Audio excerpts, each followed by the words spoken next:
gusubiramo ni nyina w'ubumenyi bikaba se w'ibikorwa. Aya magambo rero ni amagambo yaduherekeje 2020 yose.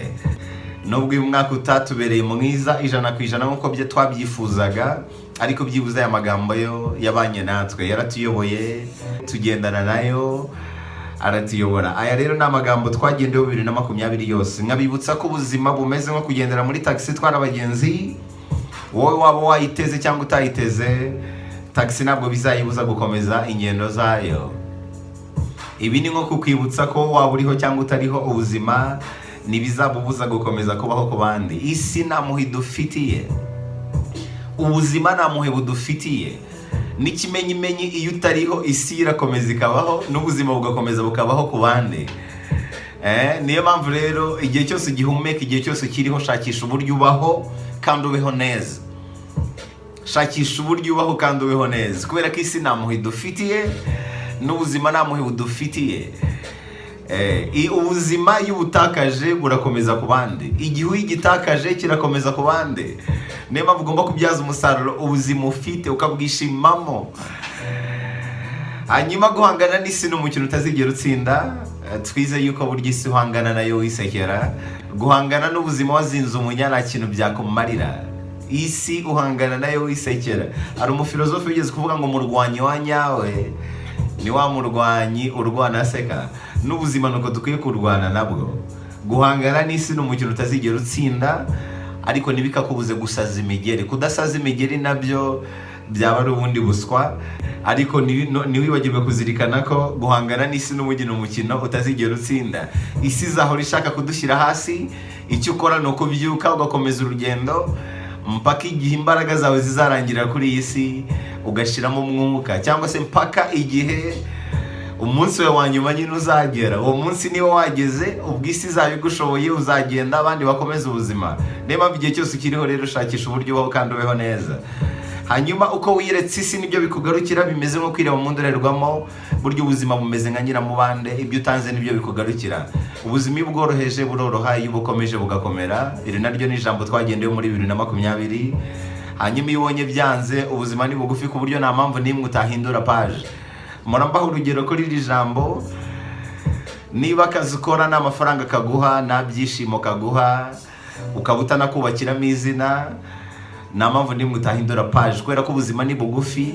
Nta mpamvu n'imwe yo kwizirika ahantu hataguha basi n'ibyishimo.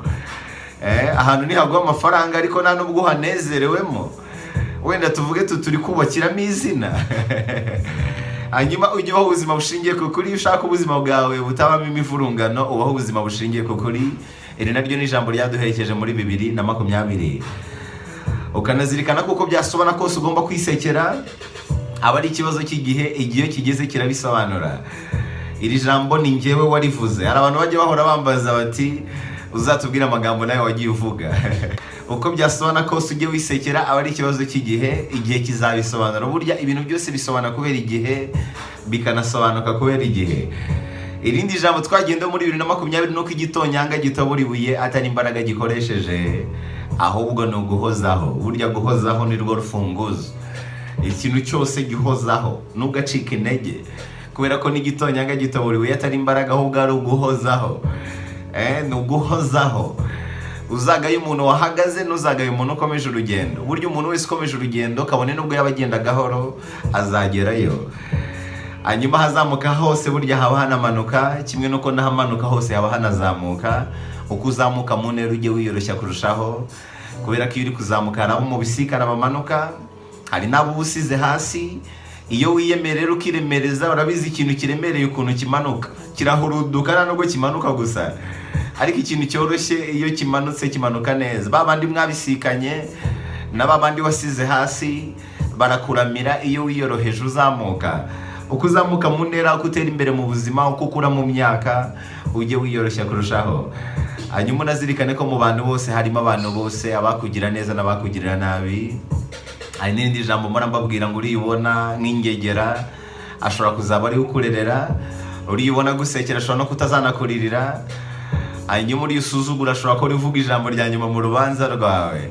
Iri naryo ni ijambo ryaduherekeje muri 2020. Ufasha abapasiteri 100 wabonamo amabandi, ufashe n'amabandi ijana wabonamo abavugabutumwa. Ntukagire umuntu umucira urubanza muri ubu buzima utarabanza kumenya inkuru y'ubuzima bwe, utarabanza kumenya impamvu yitwara kuriya umuciraho urubanza. Hanyuma amazi uko yaba asa kose yazimya umuriro. Iri jambo narihawe n'umwe mu bakunzi b'inzu y'ibitabo. Amazi uko yaba asa kose yazimya umuriro. Uyu munsi ushobora kuba utari amazi yo kunywa ku bantu benshi. Umuntu wese ukubonye mu buzima bwe akakubonamo amazi yo gukoropesha, amazi yo koza ibyombo, amazi yo gukoresha isuku ahantu runaka, nakubonemo amazi yo kunywa, nakubonemo amazi yo gutekesha, nakubonemo amazi yo koga. Ariko ujye uzirikana ko agaciro kawe karacyari kakandi. Amazi uko yaba asa kose yazimya umuriro. Ntuzigere ucibwa intege nuko abantu bagufata, kubera ko nta muntu n'umwe ubura agaciro ke. Ikindi uyu munsi ushobora kuba utari amazi yo koga, ukaba utari amazi yo kunywa, ukaba utari amazi yo gutekesha, ariko ku munsi w'ejo abantu bose bakazakwifuza kukunywa. Abantu bose bazifuza kukunywa ku munsi w'ejo.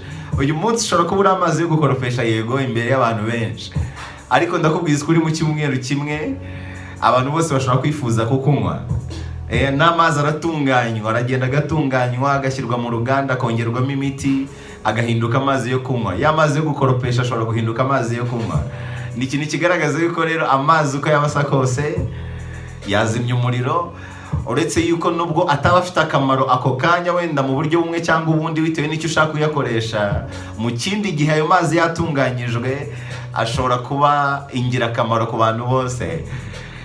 Ntuzacibwe intege n'ibyo abantu bavuga, wowe tumbira intego yawe, komeza urugendo rwawe, kurikira inzozi zawe. Uko byagenda kose amazi azagira akamaro. Hanyuma irindi jambo rikomeye twavuze muri 2020 nuko iyo udakoresheje igihe ukiri muto, igihe cyo kigukoresha ushaje. Hari undi mukunzi w'inzu y'ibitabo wambwiye ngo ntabwo kigukoresha ushaje gusa, ahubwo kikugira umucakara, uhinduka umucakara w'ibihe. Iri naryo ni ijambo ryaduherekeje muri 2020. Irindi jambo ryaduherekeje nuko ibyo wubatse utitaye ku gihe, igihe cyo kibisenya nacyo cyitayeho. No kuvuga ibintu byose wubaka ujye wita ku gihe. Iyo utacyitayeho cyo nta mpuhwe kikugirira. Igihe ni ikigome, igihe nta mpuhwe kitugirira. Iyo utacyitayeho cyo kikwitaho kandi iyo kikwitaho kikwitaho nabi. N'ubuzima niko bumeze. Hari ijambo nigeze kuvuga ngo iyo udafatiye ibyemezo ubuzima bwawe, ubuzima bwo bwifatira ibyemezo. Kandi ibyemezo ubuzima bufata biba ari bibi, biba ari ubukene, biba ari ugutindahara, biba ari ukuzahara, biba ari ukurwara. Ubuzima bwifatira ibyemezo bibi buri gihe. Niyo mpamvu uba ugomba kugira ubwenge ugafatira ibyemezo ubuzima bwawe. Ni nk'igihe rero, ibintu wubatse utitaye ku gihe, igihe cyo nta nyinya nta miyaga gishyiramo, kiraza kikabisenya nta kintu cyitayeho. Hanyuma irindi jambo twagendeho muri 2020 ni rya jambo ryavuzwe na Socrates. Yaravuze ngo umugore ashobora gutuma umusizi cyangwa ugahinduka umufilozofe w'umusazi. Burya umugore mwiza atuma umugabo we aba umusizi, ariko umugore mubi atuma umugabo we ahinduka umufilozofe w'umusazi. Iri ni ryo jambo ry'urukundo ryaduherekeje muri 2020. Hanyuma irindi jambo, ugira nabi kiruka ukazayisanga imbere ikurindiriye, wanagira neza nabyo bikiruka ukazabisanga imbere bikurindiriye. Iri naryo ni ijambo ryaduherekeje muri 2020. Hanyuma isi irabogamiye uri nyakamwe, ariko iyo muri kumwe murayivunjira bigakunda. Iri naryo ni ijambo navuze. Hano harimo amagambo menshi nagiye mvuga, yego, wenda nzayashyira ku murongo nanjye nkora ijambo ryahindura ubuzima nagiye mvuga nkurikije ibitabo nagiye nsoma, ibyo ngenderaho n'ubuzima bwanjye muri rusange.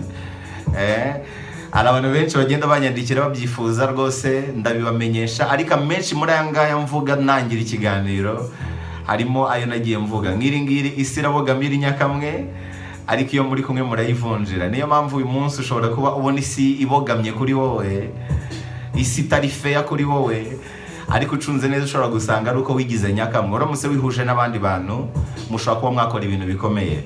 Hari umugore witwa Mama Teresa w'i Calcutta yigeze kuvuga ngo ushobora gukora ibyo nashoboye kimwe nuko nanjye nshobora gukora ibyo udashoboye, ariko twishyize hamwe twakora ibintu bikomeye. Urumva ibyo nashoboye ukora n'ibyo udashoboye nkora, tubihurije hamwe twakora ikintu kirenze. Isi rero irabogamiye uri nyakamwe, ariko iyo muri kumwe murayivunjira bigakunda. Irindi jambo twagendeho rinakomeye cyane muri 2020 nuko nta marira abaho yahindura ibyahise, nta n'amaganya abaho yahindura ibizaba. iri naryo ni ijambo twagendeyeho, ni rimwe mu magambo nanjye ngenderaho ku giti cyanjye, ni rimwe mu magambo abantu benshi bubakiye ubuzima bwabo.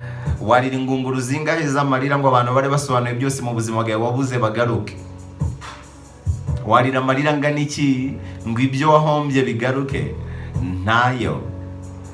Warira amarira angana iki ngo wihorere? Waganya bingana iki ngo wihorere? Nta na kimwe byagufasha.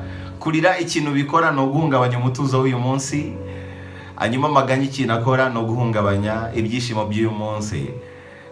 N'amarira nayahungabanya ibyishimo by'uyu munsi, amaganya nayahungabanya umutuzo w'uyu munsi. Niyo mpamvu kurira nta kintu na kimwe byakumarira. Rira yego uboroge, urire rwose wimareyo, ariko ntuzongere kurizwa n'impamvu imwe.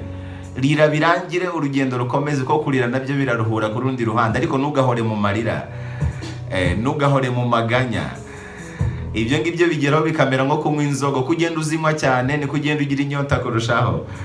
Hanyuma kwihorera kwiza, kwihorera kwa mbere ni insinzi. Kwihorera kwiza no kubaho neza. Iyo ubayeho neza, yaba isi, yaba abantu baguhemukiye, yaba isi itarakubaniye, ubu byihoreyeho. Isura yirya, iyi si yakubabaje urihorera ukayirya.